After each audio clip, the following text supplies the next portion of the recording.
제11장. 어떤 병자가 있으니 이는 마리아와 그 자매 마르다의 마을 베다니에 사는 나사로라. 이 마리아는 향유를 죽게 붓고 머리털로 주의 발을 닦던 자요, 병든 나사로는 그의 오라버니더라. 이에 그 노이들이 예수께 사람을 보내어 이르되, 주여, 보시옵소서. 사랑하시는 자가 병들었나이다. 예수께서 들으시고 이르시되, 이 병은 죽을 병이 아니라 하나님의 영광을 위함이요 하나님의 아들이 이로 말미암아 영광을 받게 하려 함이라. 예수께서 본래 마르다와 그 동생과 나사로를 사랑하시더니 나사로가 병들었다 함을 들으시고 그 계시던 곳에 이틀을 더 유하시고 그 후에 제자들에게 이르시되, 유대로 다시 가자. 랍비여, 방금도 유대인들이 돌로 치려 하였는데 또 그리로 가시려 하나이까? 낮이 12시간이 아니냐. 사람이 낮에 다니면 이 세상의 빛을 보므로 실족하지 아니하고 밤에 다니면 빛이 그 사람 안에 없는 거로 실족하느니라. 우리 친구 나사로가 잠들었도다. 그러나 내가 깨우러 가노라. 주여, 잠들었으면 낫겠나이다. 예수는 그의 죽음을 가리켜 말씀하신 것이나 그들은 잠들어 쉬는 것을 가리켜 말씀하심인 줄 생각하는지라. 이에 예수께서 밝히 이르시되, 나사로가 죽었느니라. 내가 거기 있지 아니한 것을 너희를 위하여 기뻐하노니 이는 너희로 믿게 하려 함이라. 그러나 그에게로 가자. 디두모라고도 하는 도마가 다른 제자들에게 말하되, 우리도 주와 함께 죽으러 가자.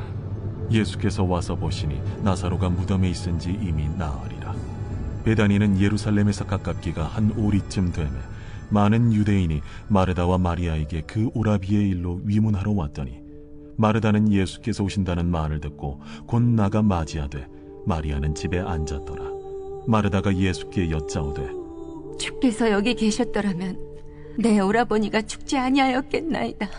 그러나 나는 이제라도 주께서 무엇이든지 하나님께 구하시는 것을 하나님이 주실 줄을 아나이다. 내 오라비가 다시 살아나리라. 마지막 날 부활 때에는 다시 살아날 줄을 내가 아나이다. 나는 부활이요 생명이니 나를 믿는 자는 죽어도 살겠고 무릇 살아서 나를 믿는 자는 영원히 죽지 아니하리니 이것을 네가 믿느냐? 주여, 그러하외다. 주는 그리스도시요 세상에 오시는 하나님의 아들이신 줄 내가 믿나이다. 이 말을 하고 돌아가서 가만히 그 자매 마리아를 불러 말하되, 선생님이 오셔서 너를 부르신다. 마리아가 이 말을 듣고 급히 일어나 예수께 나아가매 예수는 아직 마을로 들어오지 아니하시고 마르다가 맞이했던 곳에 그대로 계시더라. 마리아와 함께 집에 있어 위로하던 유대인들은 그가 급히 일어나 나가는 것을 보고 곡하러 무덤에 가는 줄로 생각하고 따라가더니 마리아가 예수 계신 곳에 가서 배웠고 그 발 앞에 엎드려 이르되, 주께서 여기 계셨더라면 내 오라버니가 죽지 아니하였겠나이다. 예수께서 그가 우는 것과 또 함께 온 유대인들이 우는 것을 보시고 심령의 비통이 여기시고 불쌍히 여기사 이르시되, 그를 어디 두었느냐? 주여, 와서 보옵소서. 하니 예수께서 눈물을 흘리시더라. 이에 유대인들이 말하되, 보라, 그를 얼마나 사랑하셨는가. 맹인의 눈을 뜨게 한 이 사람이 그 사람은 죽지 않게 할 수 없었더냐? 이에 예수께서 다시 속으로 비통히 여기시며 무덤에 가시니 무덤이 굴이라 돌로 막았거늘 돌을 옮겨 놓으라 하시니 그 죽은 자의 누이 마르다가 이르되, 주여, 죽은 지가 나흘이 되었음에 벌써 냄새가 나나이다. 내 말이 네가 믿으면 하나님의 영광을 보리라 하지 아니하였느냐? 하시니 돌을 옮겨 놓으니 예수께서 눈을 들어 우러러보시고 이르시되, 아버지여, 내 말을 들으신 것을 감사하나이다. 항상 내 말을 들으시는 줄을 내가 알았나이다. 그러나 이 말씀하옵는 것은 둘러선 무리를 위함이니 곧 아버지께서 나를 보내신 것을 그들로 믿게 하려 함이니이다. 이 말씀을 하시고 큰 소리로 나사로야, 나오라. 부르시니 죽은 자가 수족을 배로 동인 채로 나오는데 그 얼굴은 수건에 쌓였더라. 풀어놓아 다니게 하라. 마리아에게 와서 예수께서 하신 일을 본 많은 유대인이 그를 믿었으나 그 중에 어떤 자는 바리새인들에게 가서 예수께서 하신 일을 알리니라. 이에 대제사장들과 바리새인들이 공회를 모으고 이르되, 이 사람이 많은 표적을 행하니 우리가 어떻게 하겠느냐? 만일 그를 이대로 두면 모든 사람이 그를 믿을 것이요, 그리고 로마인들이 와서 우리 땅과 민족을 빼앗아 가리라. 그 중에 한 사람 그 해 대제사장인 가야바가 그들에게 말하되, 너희가 아무것도 알지 못하는도다. 한 사람이 백성을 위하여 죽어서 온 민족이 망하지 않게 되는 것이 너희에게 유익한 줄을 생각하지 아니하는도다. 이 말은 스스로 함이 아니요 그 해 대제사장이므로 예수께서 그 민족을 위하시고 또 그 민족만 위할 뿐 아니라 흩어진 하나님의 자녀를 모아 하나가 되게 하기 위하여 죽으실 것을 미리 말함이로라. 이날부터는 그들이 예수를 죽이려고 모의하니라. 그러므로 예수께서 다시 유대인 가운데 드러나게 다니지 아니하시고 거기를 떠나 빈들 가까운 곳인 에브라임이라는 동네에 가서 제자들과 함께 거기 머무르시니라. 유대인의 유월절이 가까우매 많은 사람이 자기를 성결하게 하기 위하여 유월절 전에 시골에서 예루살렘으로 올라갔더니 그들이 예수를 찾으며 성전에 서서 서로 말하되, 너희 생각에는 어떠하냐? 그가 명절에 오지 아니하겠느냐? 이는 대제사장들과 바리새인들이 누구든지 예수 있는 곳을 알거든 신고하여 잡게 하라 명령하였음이로라. 샬롬, 오늘은 요한복음 11장입니다. 11장은 나사로 이야기가 주된 이야기입니다. 한번 1절부터 내용을 살펴보겠습니다. 일단은 베다니라는 곳에 나사로와 마리아, 마르다가 살고 있었는데요.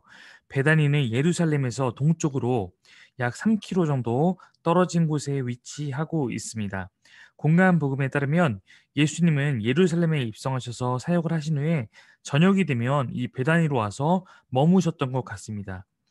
마르다와 마리아는 일찍부터 예수님을 따랐던 그러한 자들로 여러 복음서에서 그들에 대한 흔적이 나타나죠. 마리아가 예수님의 발에 향유를 붓고 머리털로 발을 씻은 사건은 12장에 기록되어 있습니다. 물론 향유를 부은 여인은 마리아만 있는 것은 아니었기 때문에 향유를 부은 여인의 그 사건은 여러 개가 있음을 좀 기억해 두시면 좋겠습니다. 예수님은 나사로의 병을 가리켜서 하나님의 영광을 위함이라 라고 4절에 말씀하고 있습니다. 하나님의 영광이란 그의 영광스러운 신적 능력이 드러나는 것을 뜻하는 것입니다. 첫째는 예수께서 나사로를 살리심으로 죽음을 다스리시는 하나님의 아들이라는 것을 나타낼 수 있는 거고요. 두 번째로 나사로를 살리신 사건은 결국 예수님을 죽음으로 내몰게 합니다. 그래서 그 죽음 안에서 예수님이 부활하셔서 죽음을 이기시는 하나님의 아들 능력을 드러내시게 됩니다. 이러한 이유로 나사로의 이 사건은 단순히 그냥 한 사람의 질병과 죽음이 아니라 하나님의 영광을 위한 중요한 사건으로 사용되고 있습니다. 5절부터 10절에 보면 예수님은 나사로의 병들었다는 소식을 들으시고 즉시 베다니로 가지 않으십니다. 베다니에 도착했을 때 나사로가 죽은 지 4일 되었다는 걸 봤을 때 아마도 예수님은 나사로가 병들었다는 소식을 듣고 이틀 정도의 시간을 더 지체하신 후에 그가 죽었다는 소식을 확인하신 다음에 베다니로 출발하셨던 것 같습니다. 이것은 아마도 나사로의 죽음과 부활의 확실성을 보여주기 위한 행위라고 이해할 수 있습니다. 왜냐하면 나사로가 죽은 지 얼마 안 돼서 그를 살리셨다면 아마도 나사로의 죽음 자체가 진짜 죽은 것이 아님을 사람들이 의심했을지도 모릅니다. 제자들은 얼마 전에 그 유대인들로 위협으로부터 예수께서 나오신 것인데 다시 그 위협이 있는 유대 지역으로 돌아가려는 것에 대해서 예수님 말리는 장면이 8절에 나타나 있습니다. 그러나 예수님은 지금은 일해야 할 때다라고 말하고 있습니다. 낮이 12시간이 아니냐, 이 말은 하루에 12시간 정도는 낮이고 그때는 사람들이 일해도 아무 지장이 없다는 그런 물리적인 표현으로 이해할 수 있습니다. 밤이 오면 그때는 잘 보이지 않기 때문에 일할 수 없다. 뭐 이렇게 낮과 밤을 나누어서 말하는 것일 수도 있는데요. 영적으로도 해석이 가능합니다. 예수님은 자신이 세상의 빛이라는 것을 드러내시며 지금은 빛 되신 주님이 일해야 할 때임을 저에게 말하는 그런 측면이 더 강조된다고 볼 수도 있습니다. 11절부터 16절에 보면 예수님은 나사로의 죽음을 잠든 것으로 표현하시는데 제자들은 12절, 13절 보면 이 말뜻을 이해하지 못하고 있습니다. 죽음에 대해서 잠들었다 표현한 것은 성경의 여러 곳에서 나오는 표현입니다. 죽음에서의 부활을 잠에서 깨어난 것으로 비유하는 구절도 등장하기도 합니다. 이렇게 나사로를 살리시는 것은 사람들의 믿음을 위해서 주님께서 하시는 일입니다. 다시 말하면 나사로를 살리시는 사건을 통해 예수님은 자신이 하나님의 아들이심을 드러내고 이를 통해서 많은 사람들이 참된 믿음으로 나아올 수 있도록 하시기 위한 방법이었습니다. 자, 17절부터 말씀을 보도록 하겠습니다. 네, 17절부터 보면 죄송합니다. 네, 자 보면 17절, 19절에는 탈무드에 따르면 유대인들은 장례가 치러질 때 7일 동안은 깊은 애도의 시간을 갖고 30일 동안은 가벼운 애도의 시간을 가졌다고 합니다. 예루살렘부터 많은 유대인들이 마르다와 마리아에게 조문하러 왔다는 것은 나사로의 가족이 유대 사회에서 좋은 사회적 관계를 맺고 있음을 보여줍니다. 결과적으로 이를 통해서 많은 유대인들이 예수님의 기적을 볼 수 있는 계기가 된 것이죠. 나사로의 부활을 통해서 예수님은 자신의 부활을 미리 예표하고 계시고 보여주고 계시며 계시하고 계신 것입니다. 20절부터 22절 보면 유대인의 관습에 따르면 장례에서 유족들은 집안에 머물며 방문객들의 조문의 인사를 받습니다. 따라서 마리아는 전통적인 유대 관례를 따르고 있음을 알 수 있습니다. 그러나 이와 달리 마르다는 예수님 맞으러 집 밖으로 나오는데 이것은 특별한 환대라고 해석할 수 있습니다. 마르다는 예수님 만나자 지금이라도 예수님이 하나님께 구하면 하나님께서 역사하실 것이라고 22절에 보면 말하고 있습니다. 그러나 이 구절은 다음과 같은 뜻으로 이해해야 될 것입니다. 당신이 여기 있었더라면 내 오라버니가 죽지 않았을 것입니다. 그러나 나는 지금도 압니다. 당신이 하나님께 구하는 것마다 하나님께서 주실 것이라는 것을. 이는 꼭 지금 당장 부활을 기대한다기보다는 예수님의 능력을 여전히 신뢰한다는 신앙 고백으로 볼 수 있습니다. 지금 가족을 잃었지만 예수님의 기도를 통해서 하나님께서 가장 선한 길로 인도해 주실 것이라는 믿음의 표현인 것입니다. 23절부터 보면 마르다는 아마도 종말에 대한 부활에 대한 이해를 갖고 있었던 것으로 보입니다. 그러나 예수님은 나는 뭐뭐뭐이다. 에고 에임이라는 중요한 표현입니다. 요한복음에서 이 표현을 사용하시면서 부활에 대한 새로운 말씀을 하고 계십니다. 요한복음에서 나는 뭐뭐이다. 에고 에임이라고 말씀하실 때는 예수님께서 자신을 하나님으로 나타내시는 그런 계시의 표현을 하는 경우가 많이 있습니다. 예수님이 이 표현을 사용하셔서 마르다가 부활에 대한 온전한 이해를 하도록 그렇게 하고 계십니다. 예수님은 자신의 부활이요 생명이라고 하고 있는 것입니다. 예수님을 믿는 사람은 죽어도 다시 부활합니다. 죽어도 죽는 것이 아니라는 것입니다. 왜냐하면 이 땅에서 지금부터 영생을 누린다라고 26절은 말하고 있습니다. 현재적 개념의 영생은 요한복음 종말론의 큰 특징 중에 하나입니다. 부활이라는 것은 내세의 개념뿐만 아니라 현재부터 시작되는 것임을 우리는 다시 한번 기억해야 합니다. 요한복음의 영생은 다른 공간복음서의 하나님 나라와 같은 표현이라고 했습니다. 하나님 나라는 죽음 이후에 가는 천국이 아니라 우리가 이 땅에서부터 경험하는 것, 이것이 동일하게 우리 가운데 이해되어야 할 것입니다. 자, 28절로 31절은 예수님은 마을로 들어가지 않으시고 마르다를 만났던 곳에 계셨다는 것을 30절에 알 수 있습니다. 많은 조문객이 마리아를 따라서 나아오게 되는데요. 그들은 마리아가 무덤에 곡하러 가는 줄 알고 따라왔던 것입니다. 결과적으로 많은 사람들이 예수님께서 나사로를 살리신 사건에 대한 증인이 되는 것입니다. 이는 나사로의 부활 사건이 많은 사람들의 증언에 바탕을 둔 역사적 사실임을 드러내고 있습니다. 32절에서 33절에 보면 예수님께서 33절과 후에 38절에 나오는데요. 네, 그 부분 한번 보도록 하겠습니다.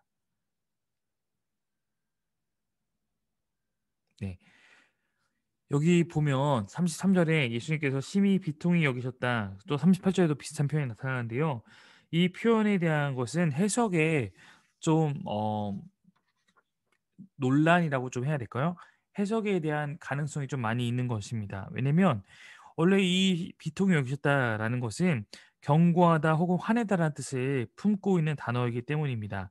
그래서 이것이 비통히 여기셨다라고 하면은 슬퍼하고 우셨다라는 뜻이 되겠지만 이것이 만약에 화내다, 경고하다는 뜻으로 사용되었다면 그 가능성의 첫 번째는 예수님이 마리아와 유대인들의 부족한 믿음에 대해서 경고하셨다.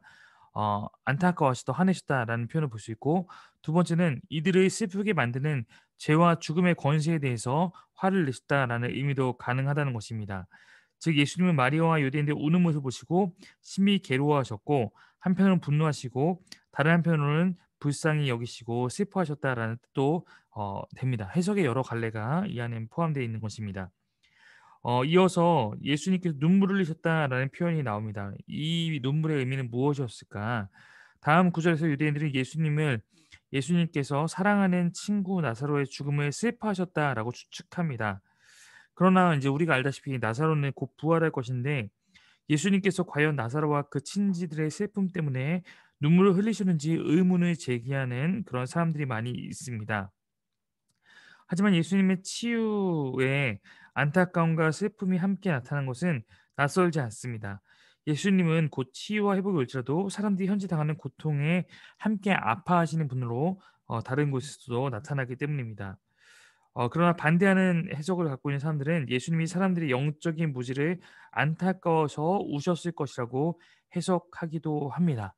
그래서 이 부분 또한 앞에 나왔던 비통함과 동시에 정말로 사람들의 슬픔 때문에 예수님께서 슬퍼하셨던 것인지 아니면 사람들의 그 모습 때문에 예수님께서 안타까워하시거나 혹은 화가 나신 것인지 이것은 해석하기에 따라서 다 가능합니다.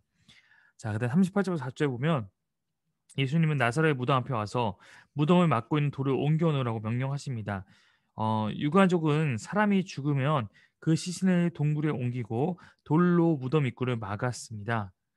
아마도 예수님께서 이것을 명령하셨던 것은 예수님께 돌을 움직일 수 없는 분이셔가 아니라 이 놀라운 기적을 사람들의 순종을 통해 이루려 하시는 것 같습니다.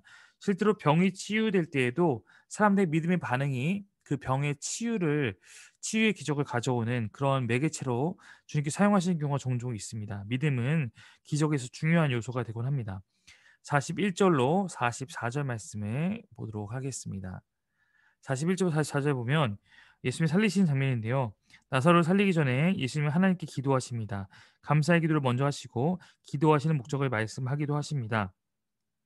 예수님이 하나님께 기도하시고 나사로를 일으키는데 이는 자신이 하나님께로부터 보냄을 받은 사람이라는 것을 드러내시고 이 능력이 하나님의 능력으로 일하고 있는 것을 보여주기 위함입니다. 자신을 낮추고 하나님을 드러내시는 그런 모습입니다. 하나님의 영광과 능력을 나타내고 계십니다. 또한 기도를 통해서 하나님의 영광을 드러내고 나타내고 있는 그것을 기도와의 연관성을 계시하고 있는 것입니다. 나사로가 죽고 부활한 것처럼 예수님도 죽으시지만 부활할 것임을 사실은 보여주고 있는데요. 나사로의 부활은 다시 죽을 수밖에 없는 삶으로 돌아가는 것, 즉 이것을 다른 말로는 소생이라고 표현하죠. 소생은 부활의 몸으로 다시 살아나는 것이 아니라 다시 죽을 인간의 몸으로 살아나는 것입니다. 그러니까 예수님의 부활은 이제 진정한 부활, 불멸의 삶으로 부활하신 몸을 입는 것으로 그렇게 구별됩니다. 45절, 46절은 예수님이 살리심에 대한 반응입니다. 나사로를 살리신 예수님의 표적을 본 사람들은 두 부류로 나뉘어 반응합니다. 요한복음에서 이런 것이 굉장히 많다고 했습니다. 죽은 자가 살아난 놀라운 표적을 보고 믿는 유대인들이 많았다고 45절에 기록하고 있습니다. 표적을 보고 믿는 것은 때로는 예수님이 부정적으로 묘사하기도 하지만 표적은 사실 믿음을 위한 그런 도구입니다. 그러나 어떤 유대인은 믿지 않고 단지 나사로의 부활 사건을 바리새인에게 보고하는 것으로 46절에 나타납니다. 이 보고는 무엇이었을까? 이어진 단락에서 대제사장들과 바리새인들이 예수님을 죽일 모의를 하는 것을 보아 부정적인 보고로 볼 수 있습니다. 즉 그렇다면 부활 사건에 많은 유대인이 믿었으나 또 다른 한편 부정적인 반응을 보인 유대인들도 많이 있었다라는 것으로 마찬가지로 이 사건 또한 반응이 둘로 나뉘었다는 것을 우리는 볼 수 있습니다. 47절부터 보도록 하겠습니다. 이에 대제사장들과 바리새인들이 공회를 수습합니다. 공회, 시네드리온이라는 것은 대제사장들과 사두개인들, 바리새인이 모여서 함께 회의라는 사내들인 공의회를 의미하고 있습니다.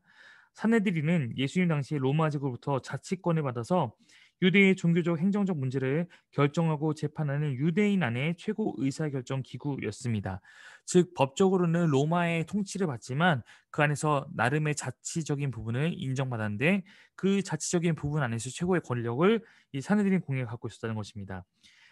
지방에도 소규모 단위의 사내들인 회의가 있었으나 예루살렘에는 71명의 회원, 주로 사두개인과 바리새인으로 구성된 최고 의결 사내들인 회의가 열렸고 이 의장은 대제사장이 맡았던 것으로 보입니다. 49절 53절에 보면 그해 대제사장이 가야바가 예언한 내용이 먼저 나타나고 있습니다. 대제사장은 이스라엘을 하나 되게 하는 제사를 주관해야 될 사람인데 그는 예수님이 그 하나로 만드는 사역을 하게 될 것이라고 예언하고 있는 것입니다. 진정한 성전이요 진정한 대제사장이신 예수님을 통해서 이스라엘이 하나 되며 하나님의 자녀가 하나 된다는 것을 예언하고 있는 것이죠. 54절부터 57절 보면 예수님이 유대인들의 위협으로부터 피신한 에브라임이 구체적으로 어느 지역을 가리키는지 확실하지는 않습니다. 다만 6월절이 가까웠기 때문에 아마도 예루살렘에서 너무 멀리 가지는 않았을 것으로 추정됩니다. 이 단락에서 6월절이 요한복음에서 세 번째로 언급되고 있습니다. 2장 13절, 23절, 6장 4절, 그리고 이번 55절에 나타난 것입니다. 아마도 예수님의 공생의 세 번째 6월절로 봐서 이를 통해서 예수님이 공생애를 3년을 지내셨을 것이다 라고 우리는 생각하는 것입니다. 6월절 전에 사람들은 여러 가지 부정한 것으로부터 자신을 성결하게 할 필요가 있었습니다. 그래서 보통 6월절 일주일 전에 예루살렘에 올라와서 자신을 정결하게 하는 것이 유대인들의 관례였습니다. 예루살렘에 온 유대의 순례자들도 그 전부터 예수님의 이야기를 들었기 때문에 예수님을 찾고 있는데요. 이것은 예수님이 행하신 많은 표적 이야기를 들었기 때문입니다. 그래서 그들은 유대 권력자의 위험 속에 예수님께서 과연 이번 명절에 예루살렘에 나타나실지를 궁금해하고 있는 것입니다. 이들에게 이 궁금함은 유대 권력자와 달리 예수님을 잡으려고 저기에 차서 찾는 것은 아니고 호기심이라고 봐야 할 것입니다. 물론 이 호기심은 또 믿음과는 다른 것입니다. 그렇기 때문에 이제 이렇게 호기심으로 시작한 이들이 과연 예수 믿는 자들이 될지는 우리가 앞으로 두고 봐야 할 것입니다. 오늘 우리가 봤던 말씀은 나사로의 그 사망 사건 또 이것을 예수 그리스도의 그런 메시아적 신분을 드러내는 방법으로 사용하시고 또 그로 말미암아 그 표적 안에서 사람들의 반응이 나뉘어지고 우리가 그 표적을 행하시는 가운데 예수님께서 부활이요 생명이 되신다는 것을 나타낸 그 말씀들을 우리가 들을 수 있었습니다. 우리가 예수님의 그 부활, 예수님께서 부활하신 것을 믿고 그분께서 우리를 영원한 생명을 주신 분이라는 것을 믿는 믿음이 우리 가운데 있어야 할 터인데 특별히 우리가 이제 사순절을 겪고 나면 우리가 다음 주부터는 이제 고난 주간을 보내고 부활하신 것을 기념한 부활절이 오게 됩니다. 마찬가지로 우리가 이 시간을 보내면서 나는 예수님의 부활을 믿고 그 부활을 의지하며 살아가는 부활의 신앙을 가진 하나님 나라의 영생을 이 땅에 경험하는 자가 될 것인가 혹은 아닌가 라는 것을 우리도 결정하게 될 것입니다. 우리가 부디 요한복음의 말씀을 묵상하는 과정을 통해서 여러분 안에 그 예수님에 대한 믿음이 더 자라나서 예수님의 표적 앞에 두 반응 가운데 우리는 언제나 주님을 믿음으로 고백하며 나아갈 수 있고 그 고백으로 말미암아 오늘 하루도 주님과 함께 동행하며 살아갈 수 있는 그런 삶을 사는 여러분 되기를 간절히 바랍니다. 오늘 하루도 승리하십시오. 감사합니다.